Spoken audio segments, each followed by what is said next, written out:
1,00,000 మంది శివభక్తులతో కలిసి మహారుద్రాక్ష పూజలో పాల్గొనండి. వెంటనే కాల్ చేసి మీ పేరును నమోదు చేసుకోండి. మా వాళ్ళ కోర్స్ వల్ల నేను 1 year కింద పెళ్లి చేసుకున్నాను. 1 month బ్యాక్ ఇద్దరికి గొడవ అయింది సార్. తనతో అనేసాను, నువ్వు నాకంటే ఇష్టం లేదు, నాకొద్దు, వేరే అబ్బాయిని ప్రేమించిన చెప్పేసి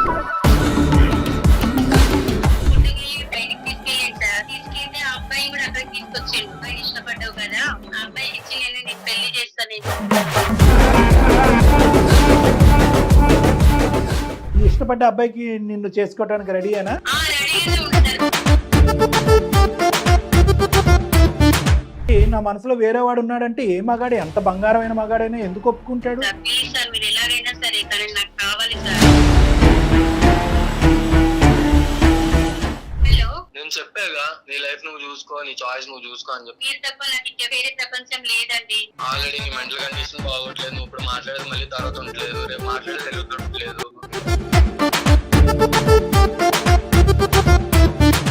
వాళ్ళకి బుద్ధి గడ్డితింది. కానీ పెళ్లి అనేది ఒక పెద్ద తంతు కదా నాన్న. 1 year పాటు జర్నీ చేశారు.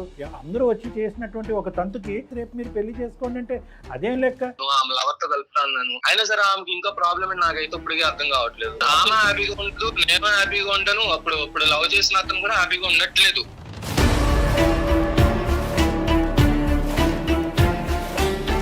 నేను కోపంలో ఉన్నానండి. మా ఆయనే కావాలని ఇంకోసారి మాట అంటే మర్యాదగా ఉండదు. మా ఆయనే కావాలి. పిచ్చా ఎవర్రా నీకు? నువ్వు ఒక మగాడిగా మొగుడిగా ప్రూవ్ చేసుకోవాలంటే వేరే మగాడిని తీసుకొచ్చి లవర్ని తీసుకొచ్చి ఎదురుకుంటా కూర్చోపెడితే అప్పుడు నిజ నిర్ధారణ అవుతుంది, నిరూపణ జరుగుతుందా? ఏమయ్యా ఇట్లా ఆమె వల్ల ఆలోచించి నా హెల్త్ పోతుంది సార్.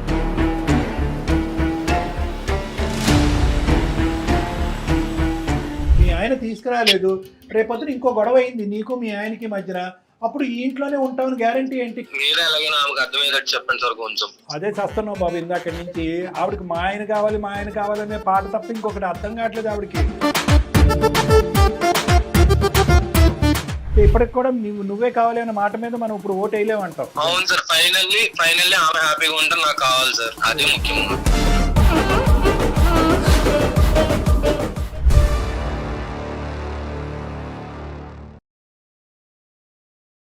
సుమన్ టీవీ అందమైన జీవితం కార్యక్రమానికి స్వాగతం. ప్రస్తుతం మనతో పాటు ఉన్నారు ప్రముఖ సైకియాట్రిస్ట్ డాక్టర్ కళ్యాణ్ చక్రవర్తి గారు. డాక్టర్ గారు నమస్తే అండి. నమస్తే మేడం. డాక్టర్ గారు, సాహితీ అనే ఒక ఆమెకు సంబంధించింది ఆవిడే మెయిల్ చేశారు మనకి. చేతులారా నా జీవితం నేనే నాశనం చేసుకున్నాను మేడం అంటూ ఏడుస్తున్నారు. అందులో అర్థమవుతుంది మనకి, మనం ఒక్కసారి మాట్లాడితే కానీ క్లారిటీగా క్లియర్గా అన్ని అర్థం. Sure madam. హలో, సాహితీ గారేనా అండి? అవునండి, ఎవరండి మీరు? నమస్తే అండి, నేను నిరుపమ, సుమన్ టీవీ అందమైన జీవితం కార్యక్రమం నుంచి కాల్ చేస్తున్నాను. మీరు మాకు మెయిల్ చేశారు కదా? అవునండి, చాలా థ్యాంక్స్ అండి నా మెయిల్ చూసినందుకు.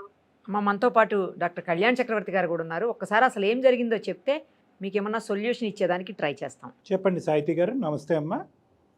నమస్తే సార్. చెప్పండి అమ్మా, సమస్య ఏంటి? నా హస్బెండ్ పేరు, మా పెళ్ళై 1 year అవుతుంది. ఇక్కడ హైదరాబాద్ లో ఉంటాం సార్. మేము సాఫ్ట్వేర్ జాబ్ చేస్తారండి. ఓకే. తను చాలా మంచివాడు సార్, చాలా బంగారం. అసలు అట్లాంటి వ్యక్తి దొరకదు సార్ అసలు ఈ జనరేషన్ లో. పోన్లేండి, మీకు దొరికాడు అదృష్టం. ఏమైంది? మా వాళ్ళ కోర్స్ వల్ల నేను 1 year కింద పెళ్లి చేసుకున్నాను. 1 year బ్యాక్. నాకు ఒక బాయ్ ఫ్రెండ్ ఉంది సార్. 1 month బ్యాక్ ఇద్దరికి గొడవ అయింది సార్. గొడవ అయితే నేను తనతో అనేసాను, నువ్వు నాకంటే ఇష్టం లేదు, నాకొద్దు, వేరే అబ్బాయిని ప్రేమించిన అని చెప్పాను సార్ నేను. బుర్ర ఉందా అమ్మా? సర్లే చెప్పండి. తను మొన్న ఫుడ్కి బయటికి తీసుకెళ్ళాను సార్. తీసుకెళ్తే ఆ అబ్బాయిని కూడా అక్కడికి తీసుకొచ్చిండు. నేను ప్రేమించిన అబ్బాయిని, లవర్ని. నువ్వు ప్రేమించిన అబ్బాయిని ఎవరు తీసుకొచ్చారు? మా హస్బెండ్ తీసుకొచ్చింది సార్. ఎలా కనుక్కున్నాడు? ఎక్కడ పట్టుకున్నాడు? ఎక్కడ తీసుకొచ్చాడు? ఎలా కనుకుంటో తెలియదు సార్. ఫోన్ నెంబర్ తీసుకొని అతను పిలిపించినట్టుండి సార్. అయితే అక్కడికి ఆ అబ్బాయిని కూడా తీసుకొచ్చిండు. తను నేను మాట్లాడుకున్నాము. అయితే ఏమంటున్నాడంటే, నువ్వు సంతోషంగా ఉంటలేవు, నేను సంతోషంగా ఉంటలేను, నువ్వు ఆ అబ్బాయిని ఇష్టపడ్డావు కదా, ఆ అబ్బాయికి ఇచ్చి నేను పెళ్లి చేస్తా నేను అని చెప్పింది సార్. మరి ఇట్లా ఎందుకు అంటుండో నాకు అర్థం కాలేదు అసలు. మరి మీది నిజం, నీ కళ్ళని నిజం చేశాడు అతను, అంతే కదమ్మా? నీకు అది మనసులో ఉన్న మాట కక్కేవు టెన్షన్లో. అతనేమో వచ్చి నీ కళ్ళని నిజం చేయడానికి రెడీ అయిపోయాడు మీ ఆయన. సార్ నాకే ఏం లాభా, బంగారాన్ని వెండి చేస్తావు నువ్వు పక్కన కూర్చుని. ఇప్పుడు ఏం చేద్దాం అంటావు? నాకు కావాలి సార్, మా హస్బెండే కావాలి సార్. అవును కావాలి, కానీ ఇలాంటి సీక్రెట్ చెప్పిన తర్వాత అతను తీసుకొచ్చి కొత్త పెళ్లి కొడుకుని తీసుకొచ్చి కూర్చోపెట్టి పెళ్లి చేసుకోమంటే ఇప్పుడేం చేయగలవమ్మా? నువ్వు మొదలు పెట్టుకున్న ఫిడేలే కదా ఇదంతా. ఇన్ని రోజులు ఆయన క్యారెక్టర్ ఏందో నాకు అర్థం కాలేదు సార్, ఇప్పుడే అర్థం అవుతుంది సార్. నాకు మా ఆయనే కావాలి సార్. కాదు అప్పుడు అర్థం కాలేదు, ఇప్పుడు ఎలా అర్థమైంది అతను తీసుకొచ్చాక? నాకు ఇప్పుడు అర్థమైంది సార్. ప్లీజ్ సార్, మీరు ఎలాగైనా సరే కానీ నాకు కావాలి సార్. కాదు నువ్వు అసలు మాట్లాడే దాంట్లో ఒక అర్థం ఉందా, మీనింగ్ ఉందా, ఒక లోతు ఉందా, ఇంకేమన్నా వివరాలు చెప్తున్నావు? ప్రేమ పెళ్ళా ఏంటిది? అరేంజ్డ్ మ్యారేజా మీది? అరేంజ్ మ్యారేజే సార్. అరేంజ్డ్ మ్యారేజే. మరి మీ పెద్దవాళ్ళు అందరూ బలవంతంగా నీ పెళ్లి చేశారా లేదంటే నీకు ఇష్టపూర్వకంగా చేశారా? బలవంతంగా చేశారు సార్. అప్పుడు ఇష్టం లేదు సార్. అప్పుడు బాయ్ ఫ్రెండ్ అంటే మీకు ఇష్టం? అవును సార్. మరి అదే అడగవలసి.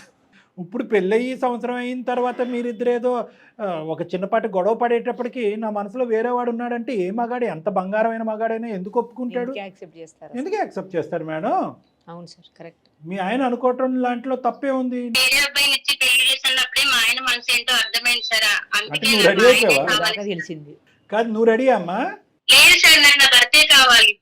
ఓకే. సరే మరి ఆ మాట ఎందుకు అన్నావు మీ ఆయనతో, నా మనసులో వేరే వాడు ఉన్నాడని? అప్పుడు కోపంలో అనేసింది. ఏదో పరువు కోసం ఈ అమ్మాయి ఇలా ఒప్పిస్తుంది అనుకుంటుంది సార్. నాకు మాత్రం నా భర్తనే కావాలి సార్. నేను ఇష్టపడ్డ అబ్బాయి వద్దు సార్ నాకు. ఈ ఇష్టపడ్డ అబ్బాయికి నిన్ను చేసుకోవడానికి రెడీయేనా? రెడీగానే ఉంది సార్, కానీ నాకు ఇష్టం లేదు. నా భర్త అంటే నాకు ఇష్టం సార్. ఇప్పుడు నాకు ఎవరు వద్దు ఇంకా. ఎక్కడ దొరికారమ్మా మీరందరూ? అదే కదా. కాదు నువ్వేదో చేతులారా చేసుకుని జీవితాన్ని నాశనం చేసుకుంటే కనుక ఆ నాశనం చేసుకున్న జీవితాన్ని అంతం వరకు వెళ్ళిపోతామనే భయంతో, సూసైడ్ వరకు వెళ్ళిపోతాను భయంతో అతని జీవితాంతో నీతో పాటు జర్నీ చేయవలసింది. కోపంలో నువ్వు నోరు జారేని అన్నావు. నోరు జారేను నువ్వు తప్పు మాట అని ఎలా అనుకుంటాడు? అదే వాస్తవం అని అనుకుంటాడు. ఇప్పుడు నీ మనసు కరగటానికి ప్రధానమైన కారణం ఏంటి? అబ్బాయి అంత దేవుళ్ళ లాంటి మొగుడు ఏది కొండ మీద కోతుల్ని తీసుకురమ్మని తీసుకొస్తాడు. ఇష్టమైన వాడు వాడంటే కనుక పెళ్లి తీసి పక్కన పెట్టి ఇష్టమైన వాడితోనే పెళ్లి చేద్దాం అనుకుని నీకు అనువిప్పు కలిగింది. కానీ ఇప్పుడు మీ ఆయన తీసుకురాలేదు అనుకోండి, చెప్తున్నాను, మీ ఆయన తీసుకురాలేదు, రేపొద్దున ఇంకో గొడవ అయింది నీకు మీ ఆయనకి మధ్యన, అప్పుడు ఈ ఇంట్లోనే ఉంటామని గ్యారంటీ ఏంటి? ఫ్యామిలీతో ఎప్పుడైనా డిస్కస్ చేశారా అమ్మా ఇవన్నీ? సార్ ఎవరితో చేయాలో డిస్కషన్ చేయాలో నాకు అర్థం కాక మీకు మెయిల్ చేసిన సార్. అదోకేలే అమ్మా. ఇప్పుడు మీ ఆయన వెనక్కి తగ్గాడా? నాకొద్దు మీరే కావాలంటే వెనక్కి తగ్గాడా? లేదంటే మీ ఆయన ఇప్పటికీ కూడా నీ లవర్ బాయ్నే నువ్వు పెళ్లి చేసుకో, నేనైతే ఉండను అనే పాట పాడుతున్నాడా? తగ్గలేదు సార్, నమ్మట్లేదు సార్. నేను చెప్తే మీరే కావాలి అని అంటే వినట్లేదు సార్. సరే మరి ఇప్పుడు అతనికి ఒకసారి ఫోన్ కలపండి. అక్కడ తల్లిదండ్రులతో గొడవపడి పెళ్లి చేసుకున్నా సరిపోయి ఉండేది. అవును కరెక్ట్ చెప్పారు. స్టార్టింగ్ లోనే అది హలో చెప్పు సాయితి. ఎక్కడున్నారండి? నేను ఆఫీస్ లో ఉన్నా. చెప్పు. మొన్న మనకి డిస్కషన్ అయింది కదా. నేను చెప్పాగా నీ లైఫ్ నువ్వు చూసుకో, నీ చాయిస్ నువ్వు చూసుకో అని చెప్పేసి మళ్ళీ ప్రాబ్లం ఏంటి? లేదండి, నాకు మీరు కావాలి. నువ్వు ఇప్పుడు మాట్లాడేది మళ్ళీ 5 minutes అయిన తర్వాత నువ్వేం మాట్లాడతా నీకు తెలియదు. నీ డిసిషన్స్ నువ్వు ఎలా తీసుకుంటావో తెలియదు. అంతే కదా. నీ మెంటల్ కండిషన్ అనేది ఎలా ఉంటుందో నీకు తెలియదు. లేదండి, నాకు ఇప్పుడిప్పుడే అర్థమవుతుంది మీ గురించి. నాకు మీరు తప్ప నాకు ఇంకా వేరే ఎవరు లేరు, వేరే ప్రపంచం లేదండి. నేను నీ లైఫ్ చూసుకోమని నీకు చెప్పాను. ఆల్రెడీ నీ మెంటల్ కండిషన్ బాగోట్లేదు. నువ్వు ఇప్పుడు మాట్లాడేది మళ్ళీ తర్వాత ఉండలేదు, రేపు మాట్లాడేది వెళ్ళట్లేదు. ఓకే. హలో అవ్వదండి. ఉండమ్మా, ఒక్క నిమిషం ఆగమ్మా. అమ్మా నువ్వు చెప్పలేకపోతున్నావు, మీ ఆయనకి మేము ట్రై చేస్తాము. నమస్తే అండి, నా పేరు డాక్టర్ కళ్యాణ్ చక్రవర్తి, సుమన్ టీవీ అందమైన జీవితం నుంచి. నాతో పాటు నిర్మల మేడం ఉన్నారు, సీనియర్ హోస్ట్. ఒక 2 నిమిషాలు మీతో మాట్లాడొచ్చా సార్? మిమ్మల్ని ఎందుకు కాంటాక్ట్ అయిందండి? అదే ఆవిడకి ఏమండి, మీ భార్య గురించి మేము ఏం చెప్పగలమండి? ఆవిడ పెళ్లికి ముందు, పెళ్లి మధ్యలో, ఎప్పుడు కూడా ఆవిడ బ్రెయిన్ డెవలప్ అయ్యిందో లేదో మాకే డౌట్గా ఉంది. నిజంగా ఏంటంటే అర్థం పర్థం లేనటువంటి ఒక వ్యవహారం ఇది. పెళ్లికి ముందు ప్రేమించినటువంటి వ్యక్తితో శుభ్రంగా పెళ్లి చేసుకుంటే మీకు హ్యాపీగా ఉండేది, ఆవిడకి హ్యాపీగా ఉండేది. మా కాల్ కాస్త మేము ఎవరికో వేరే వాళ్ళకో కలిపి ఉండేవాళ్ళం. ఆవిడకి అసలు. అవును సార్, అయినా సరే నేను ఆమెని ఆమె పార్ట్నర్ తో కలుపుతా అన్నాను, ఆమె లవర్ తో కలుపుతా అన్నాను. అయినా సరే ఆమెకి ఇంకా ప్రాబ్లం నాకైతే ఇప్పటికీ అర్థం కావట్లేదు. అదే మీరు చెప్పండి అసలు ఏం జరిగింది అనేది. ఇందాక అమ్మాయి కట్టే కొట్టే తెచ్చే అన్నట్టుగా 3 ముక్కల్లో చెప్పింది. అసలు మాకు వ్యవహారమే అర్థం కాలేదు. మాకు మ్యారేజ్ 1 year అవుతుంది సార్. మ్యారేజ్ 1 year అవుతుంది, కానీ ఆమె ఈ మధ్యన కొంచెం విందుగా బిహేవ్ చేస్తుంది. గొడవలు అవుతున్నాయి, చిన్న గొడవలు అవుతున్నాయి ఇంట్లో. ఆమె అసలు నాకేం అర్థం కావట్లేదు. ఏంటని గట్టిగా అడిగాను. అంటే నాకు ఇష్టం లేదు, నన్ను మీకు బలవంతంగా ఇచ్చి పెళ్లి చేశారు మా ఇంట్లో. అప్పుడే చెప్పొచ్చుగా అని చెప్పేసి అన్నా. లేదు నాకు బలవంతంగా ఇచ్చి పెళ్లి చేశారు, అది ఇది అని చెప్పేసి మరి అలాంటప్పుడు ఇప్పుడు ఏం చేద్దాం, ఏంటి నీ బాధ ఏంటి, అది ఇది అని చెప్పేసి అన్నా. అంటే లేదు, నేను ఇంతకు ముందులో ఒక లవర్ని లవ్ చేశాను, నా కాలేజ్ లో ఉన్నప్పుడు నాకు చాలా ఇష్టం, అతను అంటే ఇష్టం, అయినా సరే మా వాళ్ళు నిన్ను బలవంతం ఇచ్చి పెళ్లి చేశారు, అది ఇది అని చెప్పేసి అన్నారు. ఓకే, అయితే నాకు అర్థమైంది లేని ప్రాబ్లం, అందుకే పిచ్చి పిచ్చిగా బిహేవ్ చేస్తున్నావు అది ఇది అని చెప్పేసి అనుకున్నా. వాళ్ళ ఫ్రెండ్స్ ని వాళ్ళందరిని రిఫర్ చేసిన తర్వాత నాకు తెలిసింది పలానా వ్యక్తి అని చెప్పేసి. అతను తీసుకొచ్చి ఒక హోటల్లో కూర్చోబెట్టి సర్లే వీళ్ళిద్దరికి కొంచెం కాంప్రమైజ్ చేసి నేను పక్క తప్పుకుందాంలే అది ఇది అని చెప్పేసి అనుకున్నా. పెళ్లి అయిన తర్వాత పెళ్లి చూపులేట ఆమె హ్యాపీగా ఉండదు, నేను హ్యాపీగా ఉంటాను. అప్పుడు లవ్ చేసిన అతను కూడా హ్యాపీగా ఉండట్లేదు. నేను కనుక్కున్న ప్రకారం ఏంటంటే అతను కూడా హ్యాపీగా ఉండట్లేదు సార్. ఇప్పుడు నా వల్ల వాళ్ళిద్దరు బాధపడతాం ఎందుకు అని చెప్పేసి నేను కలుపుదాం అనుకున్నా. అలా కాదు, ఇప్పుడు మీ ఆవిడ ఏమని చెప్పింది? సరే, ఆవిడ నోరు జారింది, లేదంటే తెలివి తక్కువతనంతో మాట్లాడింది. అప్పుడంటే ఒకటి ఇష్టం ఉన్నాడు అని అంది, కానీ ఇప్పటికీ వాడే మనసులో ఉన్నాడు, నువ్వు అర్జెంటుగా వాడిని తీసుకొచ్చి పెళ్లి చేయాలని అయితే అనలేగా. మీరు అంత పెళ్లి పెద్దలాగా అటువైపు ఆ లవర్ని ఇటువైపు ఈ లవర్ని తీసుకొచ్చి పెళ్లి చేయవలసినటువంటి అవసరం మరి మీ ఓకే సార్, కానీ ఏంటంటే ఆమె నాతో హ్యాపీగా ఉండట్లేదు కదా, ఇప్పుడు నేను హ్యాపీగా ఉండట్లేదు, అతను హ్యాపీగా ఉండట్లేదు. ఇప్పుడు మేము ఇద్దరు కలిసి ఉండి ఏం చేయాలి సార్? నాన్న అది కాదు నాన్న, నువ్వు చిన్నపిల్లడివే, ఆ అమ్మాయి కూడా తెలివి తక్కువతనంతో వ్యవహరిస్తుంది. అప్పుడే పోరాటం చేసి ప్రేమించిన పెళ్లి చేసుకుంటే ఇద్దరు సుఖపడేవారు, మనం హ్యాపీగా ఉండేవాళ్ళం.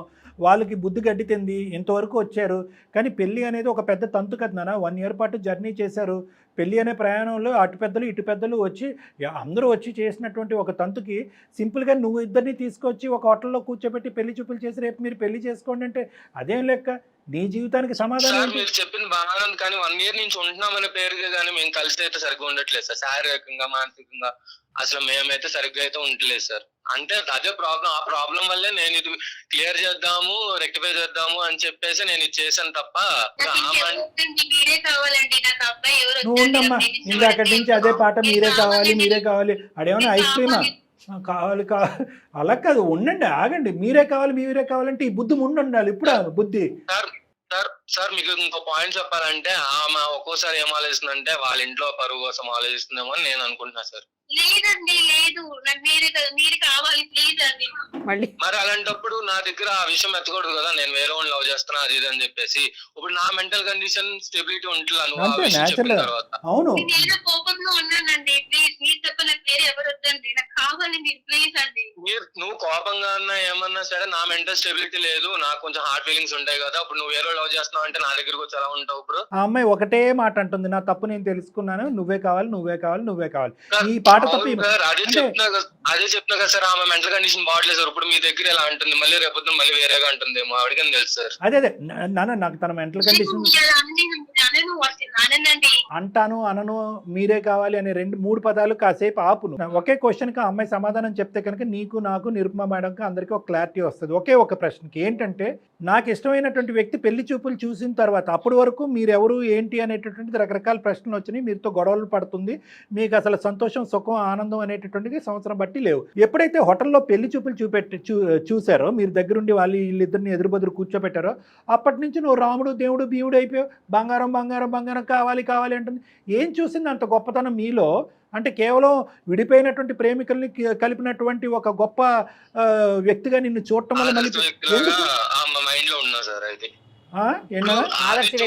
చూసినప్పుడు ఎలా అంటే మళ్ళీ ఆ మెంటల్ కండిషన్ ఏం బాగాలేదు సార్. అదే స్టెబిలిటీ అయితే లేదు ప్రెసెంట్ అయితే. సో ఇప్పటికి కూడా నువ్వే కావాలి అన్న మాట మీద మనం ఇప్పుడు ఓటు వేయలేమంటావు? లేదు సార్, నేనైతే వెళ్ళాను సార్, ఫార్వర్డ్ గా అయితే వెళ్ళాను ప్రెసెంట్. అసలు ముందు అమ్మాయికి ట్రీట్మెంట్ అవసరం. మరి అలాగే ఉంది మేడం. సంఘటన జరిగిన తర్వాతనే తెలిసింది సార్ మా ఆయన అంటే ఏందో అని. ఉండమ్మా, మళ్ళీ నువ్వు మా ఆయనే కావాలి అది కదమ్మా, మా ఆయనే కావాలంటే నిజంగా నీకు పిచ్చి పట్టిందా నా మాట? ఇప్పుడు వరకు అనలేదు, ఇప్పుడు నిజంగా అంటాను నేను. నీకు ఏమైనా పిచ్చి పట్టింది? నిజంగానే పిచ్చి పెట్టింది సార్ ఆమెకి.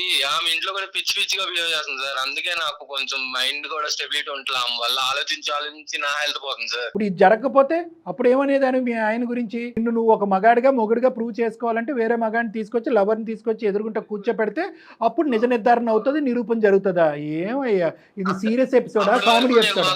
మొగుడు అని గుర్తు రాలేదు ఆమెకి, ముందు వరకు గుర్తు రాలేదు. ఈ తర్వాత చేసిన తర్వాత గుర్తొచ్చింది. నాకు పరువు గురించి అంత ప్రాబ్లం లేదు, సొసైటీ ఏమనుకుంటుందో ప్రాబ్లం కూడా లేదు సార్. నాకు వాళ్ళ ఫాదర్ మదర్ తో మాట్లాడమన్నా, నా ఫాదర్ మదర్ తో మాట్లాడమన్నా, వాళ్ళని కన్విన్స్ చేయమన్నా సరే అది నా బాధ్యత, నా మీద వేసుకుంటా.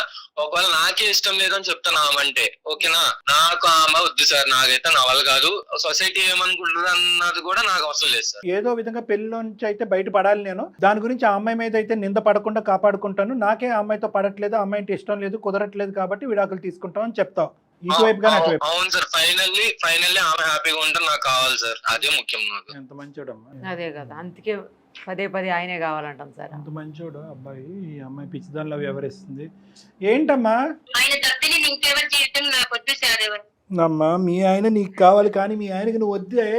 అర్థం చేసుకోవే తల్లి. మీ ఆయనకు నువ్వు చేసినటువంటి పొరపాటు, అసలు ఒక అరగంట మాట్లాడక్కర్లేదు, నీతో 10 నిమిషాలు మాట్లాడితే నీకు మతి స్థిమితం లేదు, మతి భ్రమించింది అనేది అర్థమవుతుంది. అదే పాట, మా ఆయన కావాలి, మా ఆయన మీ ఆయన ఇష్టాలు ఇంక నీకేం వద్దా? ఎంత మంచోడు చూడు. నీ పరువు తీయకుండా అతని మీదే నిందేసుకుంటూ పెళ్లిలోంచి బయటపడతాను, నన్ను కాపాడండి సార్ అంటున్నాడు. నువ్వు కాదు ఈమెయిల్ పెట్టాలి, అతను పెట్టాలి. పెట్టాలి, అసలు కరెక్ట్ చెప్పారు సార్. పిచ్చా ఎవర్రా నీకు? ఏం చేద్దాం? అదంతా లెక్క కాదు. నువ్వు ఫస్ట్ ట్రీట్మెంట్ తీసుకోవాలి, ఇంకేం మాట్లాడుకో. నేను అదే చెప్పా, ఫస్ట్ మీ దగ్గర రావాలి సార్ అని ఇందాక. నీకు అసలు బాగాలే, మనసు బాగాలేదు, ఆలోచన బాగాలేదు, బ్రెయిన్ అసలు బాగాలే. ఆ లవర్తో బ్రేకప్ అయిన దగ్గర నుంచి నీ మైండ్ మతి భ్రమించినట్టుంది. వాడు అలాగే అయిపోయాడు, నువ్వు అలా అయిపోయావు. మీ ఇద్దరు పెళ్లి చేస్తే ఇద్దరు పిచ్చోళ్ళు అవుతారు. అక్కడ అంత చండాలంగా ఉంటది. మీరే అలాగే నాకు అర్థమయ్యేటట్టు చెప్పండి సార్ కొంచెం. అదే చేస్తున్నావు బాబు ఇందాకడి నుంచి. ఆవిడకి మా ఆయన కావాలనే పాట తప్ప ఇంకొకటి అర్థం కావట్లేదు ఆవిడకి. దయచేసి ఓకే, ఆ అమ్మాయి మీద ఈరోజు మనం కామెడీ చేసుకుని ఇంకో విధంగా మాట్లాడుకున్నా. ఈరోజు ఆ అమ్మాయి మానసిక పరిస్థితి బాగాలేక ఆ అమ్మాయి ఇలా వ్యవహరిస్తుంది అన్నది మనకు అందరికీ అర్థమైంది. నోరు జారటం అనేటటువంటిది అప్పుడు జరిగింది. ఇప్పుడు మళ్ళీ కట్ చేసి ఆ అబ్బాయిని ఎదురుగుంటా పెట్టగానే అబ్బో మా ఆయన బంగారం, మా ఆయనే కావాలి అంటుంది. ఆ అమ్మాయి ఏం మాట్లాడుతుందో, ఏం ఆలోచిస్తుందో, ఏం వ్యవహరిస్తుందో అనేది అర్థం కాని పొజిషన్లో ఆ అమ్మాయి మీద నీకు నాకు నవ్వులాట కానీ కోపం కాదు, జాలి కలగాలి. ఆ అమ్మాయికి పెద్దలతో మాట్లాడి ఒక ట్రీట్మెంట్, అట్లీస్ట్ కౌన్సిలింగ్ వరకైనా తీసుకొచ్చే విధంగా మేము ప్రయత్నం చేస్తాం. ఒక్క నిమిషం విని, దయచేసి తొందరపాటు నిర్ణయాలు తీసుకోవద్దు. ఎందుకంటే నీ జీవితం ఆగమవుతుంది, ఆ అమ్మాయి జీవితం కూడా ఆగమవుతుంది. దీని వెనకట్లు ఉన్న పెద్దలందరూ కూడా చాలా భయంకరమైనటువంటి నిరాశకు గురవుతారు. ఒక్క ఆఖరి ప్రయత్నంగా చేద్దాం ఆ అమ్మాయిని. ఎందుకంటే ఇది విచిత్రమైనటువంటి కేసులాగా నాకు అనిపించినా కూడా ఆ అమ్మాయిని ఒక్కసారి నీ చేతుల మీదుగా నువ్వు ఆ అమ్మాయిని తీసుకుని నా దగ్గరికి ఒకసారి క్లినిక్కి రా, ఓకేనా? అమ్మా, మా ఆయనే కావాలని ఇంకోసారి మాట అంటే మర్యాదగా ఉండదు. నీకు ఒకటే చెప్తున్నాను, నీకు ఆలోచన శైలి మనస్తత్వం బాగాలేదు. ఒక్కసారి మీ ఆయన నా దగ్గర తీసుకొస్తాడు, నేను కౌన్సిలింగ్ చేసుకుని ట్రీట్మెంట్ తీసుకుంటాను. నీ ఆలోచన ఏమైనా మార్పు వచ్చి, నీ మాట తీరులో ఏమైనా మార్పు వచ్చి నిలకడైనటువంటి మనస్తత్వం నీకు డెవలప్ అవుతే కనుక అప్పుడు మా ఆయనే కావాలని నువ్వు అను. అప్పుడు అది యాక్సెప్ట్ చేస్తాడో లేదో మీ ఆయన్ని అడుగుదాం, ఓకేనా? రైట్. అది నేను నీకు ఇచ్చేది. నీకు చాలా పెద్ద మనసు అనేది నాకు నిరుపమా మేడంకి అయితే అర్థమైంది. ఎందుకంటే మేము చేసినటువంటి ఇన్ని ఎపిసోడ్స్, కొన్ని 100 ఎపిసోడ్స్ చేసాం మేము. ఎక్కడా కూడా భర్త ఇంత పెద్ద మనసు చేసుకుని ఈ విధంగా స్మూత్గా స్పందించేటటువంటి విధానానికి మేము అందరం హర్షిస్తున్నాం, అభినందిస్తున్నాం. కానీ దాన్ని ఇంకొంత దూరం పట్టుకెళ్ళమని చెప్పి నిన్ను రిక్వెస్ట్ చేసుకుంటున్నాం మేము. ఎందుకంటే నువ్వు వేరే అబ్బాయిని తీసుకొచ్చి మీరు సుఖపడండి, నేను సుఖపడతాను అనే మాట చాలా గొప్ప మాట. దానికంటే మించినటువంటి మాట ఏంటంటే, ఇంత పిచ్చిగా మాట్లాడినటువంటి ఈ అమ్మాయిని పెద్దలు ఎవరు కూడా అవమానించి నిలదీసి నిందించకుండా ఆ భారాన్ని నీ నెత్తి మీద వేసుకుని కూడా బయటపడటానికి ట్రై చేసావు. దాన్ని కూడా మేము అభినందిస్తున్నాం. కాబట్టి నిన్ను ఇంకొక రిక్వెస్ట్, ఈ అమ్మాయిని ఇంకో విధంగా చూడకుండా, ఆ అమ్మాయి మానసిక పరిస్థితి బాగాలేదని నువ్వే అంటున్నావు, మెంటల్ బ్యాలెన్స్ బాగాలేదని నువ్వే అంటున్నావు. కాబట్టి ఆ అమ్మాయికి నేను ట్రీట్మెంట్ ఇస్తాము. వాళ్ళ పెద్దలకు కూడా చెప్దాం. ఏమని చెప్దామంటే, ఈ సబ్జెక్ట్ ఏమీ చెప్పద్దు మనం. ఈ అమ్మాయి ఇంట్లో వ్యవహరించే తీరు పద్ధతి బాగుండట్లేదు, మర్చిపోతుంది, ఆలోచన శైలి అనేది స్మూత్గా లేదు. కాబట్టి వాళ్ళ పేరెంట్స్ యొక్క సపోర్ట్ కూడా తీసుకుని ఫస్ట్ మీరిద్దరు రండి, తర్వాత అవసరమైతే వాళ్ళ పేరెంట్స్ సపోర్ట్ చేసుకుని ఈ అమ్మాయిని ఫస్ట్ మానసికంగా ఒక 4 నుంచి 6 వారాల్లో సెట్ చేసేస్తాను నేను. సెట్ చేసిన తర్వాత నువ్వు ఒక్కసారి చూడు, మార్పు వస్తే వెల్ అండ్ గుడ్, మీరిద్దరు కలిసి ప్రయాణం చేద్దరు. కానీ నీకు నచ్చే విధంగా మార్పు వస్తే ప్రయాణం చేద్దరు. లేదు సార్, అదే పరిస్థితి కంటిన్యూ అవుతుంది, నాకు ఉండేటటువంటి 100 ఏళ్ళు నేను ఇలా హరించైపోయేటటువంటి విధంగా నేను ఈ అమ్మాయితో భరించలేను అనే ఆలోచన నీకు వస్తే కనుక నీ స్వేచ్ఛకి మేము టోటల్ రెస్పెక్ట్ ఇస్తాం. నేను ఎటువంటి విధంగా బలవంతం పెట్టలేం. కాబట్టి నీ డెసిషన్ ఒక 6 వీక్స్ వరకు పోస్ట్పోన్ చేయమని రిక్వెస్ట్ చేస్తున్నాను. ఓకేనా? రైట్. ఓకేనమ్మా. నువ్వు మారేవో లేదో చెప్పాల్సింది మేమమ్మా, మీ ఆయన నీకు కావాలో లేదో చెప్పాల్సింది కూడా మేమే. కాస్త ఓపిక పట్టమ్మా. అతను 6 వారాల పాటు ఓపిక పట్టాలని రెడీగా ఉన్నాడు. నువ్వు దయచేసి నా ట్రీట్మెంట్కి రా, అన్ని సవ్యంగా ముందుకెళ్ళటానికి అవకాశం ఉంది. అడ్రస్ పంపిస్తాను, రండి. ఇద్దరు రండి. అన్ని తొందరపాటుతాను. ఈ అమ్మాయిని వాళ్ళ పేరెంట్స్ అసలు ఏ స్థాయిలో అవస్థలకు వాళ్ళు లోనయ్యారు అనేది ఇప్పుడు అర్థం అవుతుంది. ఎప్పుడో చేయవలసినటువంటి ట్రీట్మెంట్ లేదంటే ఎప్పుడో చేయవలసినటువంటి కౌన్సిలింగ్ అనమాట. ఎనీవే అబ్బాయి మంచోడు అవటం అనేది మనకి ఈరోజు అదృష్టం. అంతే అంతే విషయం చూడండి సార్, అతను మంచోడు అన్న విషయం అర్థమయ్యి మళ్ళీ మన దాకా వచ్చింది. అవును. పోగొట్టుకోవటం, ఆ రిలేషన్ పోగొట్టుకోవటం, అవును మేడం. బంధాన్ని తెంచుకోవటం ఇష్టం లేక మన దాకా వచ్చింది. Absolutely madam. ఆ విషయంలో తెలివైంది. She understand the value of the relationship. ఆ అంతే, రిలేషన్షిప్ యొక్క అంతే. వాల్యూని అర్థం చేసుకుంది. Correct madam. నాకు ఒక చిన్న డౌట్ ఉంది సార్ ఈ కేసులో. ఏంటంటే ఇప్పుడు మీరు అన్నారు చూడండి, ఇట్లా ఎప్పుడో చేయాల్సిన ట్రీట్మెంట్ ఇప్పుడు డిలే అయింది అని చెప్పేసి, ఇలా అసలు ప్రాబ్లం ఉంది వాళ్ళకు, వాళ్ళు మానసికమైనటువంటి రుగ్మతతో బాధపడుతున్నారు అన్న సంగతి కూడా చాలా మందికి తెలియదు అసలు. తెలియదు మేడం. యూజువల్గా ఇది వ్యక్తిత్వానికి వదిలేస్తారు. తల్లిదండ్రుల చెవుల్లో ఏమంటారంటే అమ్మాయి మొండిది, తెలియంతనము, అమాయకత్వం, ఇలాంటి సర్వసహజంగా మనం యూజ్ చేసుకునే లేబుల్స్ అన్నీ కూడా వాళ్ళకి ఆపాదించేసి పెళ్ళి అయితే కనుక ఇలాంటివన్నీ కుదిరిపోతాయి, సెట్ అయిపోతాయనే ఉద్దేశంతో ఇలా చేశారు. ఓకే ఇప్పుడు నిజంగా వాస్తవానికి ఈ అమ్మాయి వ్యక్తిత్వం, మనస్తత్వం అనేది తల్లిదండ్రులకు బాగా తెలుసు మేడం. ఓకే కానీ వాళ్ళకి ఒక ఆలోచన ఏముంటుందంటే పెళ్ళి అయిన తర్వాత మెచ్యూరిటీ పెరుగుతుంది, పిల్లలు పుట్టాక బాధ్యతలు పెరుగుతాయని అనుకుంటారు. అనవసరంగా వేరే అబ్బాయి జీవితం నాశనం అయింది కదా మేడం. ఈ రోజు అబ్బాయి మంచోడు కాబట్టి సార్ నేను వెయిట్ చేస్తానని అంటున్నాడు. పరుగు గురించి ఎవరు ఉంటారు మేడం? అదే సార్, అది తెలీదా వాళ్ళకి? తెలియక డిలే అవుతుంటాయా ఈ కేసెస్ లో ట్రీట్మెంట్ అనేది అడిగా. Ignorance madam, ignorance. మా వరకు మాకు పిచ్చేంటి, మా వరకు మేమెందుకు ట్రీట్మెంట్ తీసుకోవాలి, ఇప్పుడు దాన్ని యాక్సెప్ట్ చేయలేరేమో కూడా కదా. అంతే మేడం. ఎందుకంటే కనుక అదేంటంటే మా ఇంటి వరకు తట్టే సబ్జెక్ట్ కాదు, అది ఎక్కడో ఉంది అనేది. అదే అదే thank you Thank you. Sir.